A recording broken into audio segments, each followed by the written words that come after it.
നിങ്ങൾക്ക് ഒരു ദിവസം ഒരു 22 വയസ്സോ 23 വയസ്സോ 25 വയസ്സോ 20 വയസ്സായി നേരെ പെട്ടെന്നൊരു ദിവസം you can not change yourself, you can not transform yourself. അത് പെട്ടെന്ന് സംഭവിക്കുന്നൊരു കാര്യം അല്ല.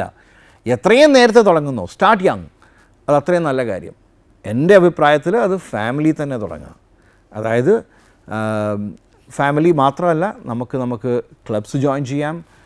സ്പോർട്ടിംഗ് ക്ലബ്ബ് ആവാം, അല്ലെങ്കിൽ ഒരു ആർട്സ് ക്ലബ്ബ് ആവാം, അല്ലെങ്കിൽ ഒരു വോളണ്ടിയറിങ് ആക്ടിവിറ്റി ആവാം, സ്കൂളിൽ എന്തെങ്കിലും ആകാം, അതെന്തും ആയിക്കോട്ടെ, ഒരു തിയേറ്റർ ഗ്രൂപ്പ് ആവാം. അപ്പോൾ അതിൻ്റെ ഗുണം എന്നാന്ന് ചോദിച്ചാൽ നമ്മൾ മ്യൂച്വൽ ട്രസ്റ്റ് ബിൽഡ് ചെയ്യുന്നു. You learn to respect each other. അങ്ങോട്ടും ഇങ്ങോട്ടും ബഹുമാനം എങ്ങനെ കൊടുക്കാൻ പറ്റുന്നു എന്ന്, ജയിക്കുമ്പോൾ ഒരുമിച്ച് ജയിക്കുന്നു, തോൽക്കുമ്പോൾ ഒരുമിച്ച് ജയിക്കുന്നു, ആ ഇമോഷൻസ് ഒരുമിച്ച് ഷെയർ ചെയ്യുന്നു. ഗിവ് ആൻഡ് ടേക്ക് പോളിസി നമ്മളിലേക്ക് വരുന്നു. അതുപോലെ തന്നെ കോൺഫ്ലിക്റ്റ് റെസൊല്യൂഷൻ, 2 പേര് 3 പേര് 4 പേരായി എത്ര പേരായാലും ഒരുമിച്ച് വരുമ്പോഴത്തേനും അഭിപ്രായ ഭിന്നതകളുണ്ടാവും. അതെങ്ങനെ പരിഹരിക്കാം, മെച്യൂറായിട്ട് പരിഹരിക്കാം എന്നുള്ളത് നമ്മൾ പഠിക്കുന്നു. ഈഗോ നമ്മൾ സബ്ജുഗേറ്റ് ചെയ്ത് you start to see the larger picture.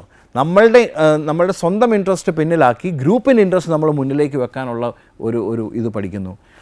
നാളെ ഒരു ലീഡർ ആകുമ്പം ഇതെല്ലാം വളരെ വളരെ ഇമ്പോർട്ടൻ്റ് ആയിട്ടുള്ള കാര്യമാണ്. സോ നമുക്ക് ചെയ്യുമ്പം നമുക്ക് ഒരുമിച്ച് ചെയ്യാം. Let's do it together.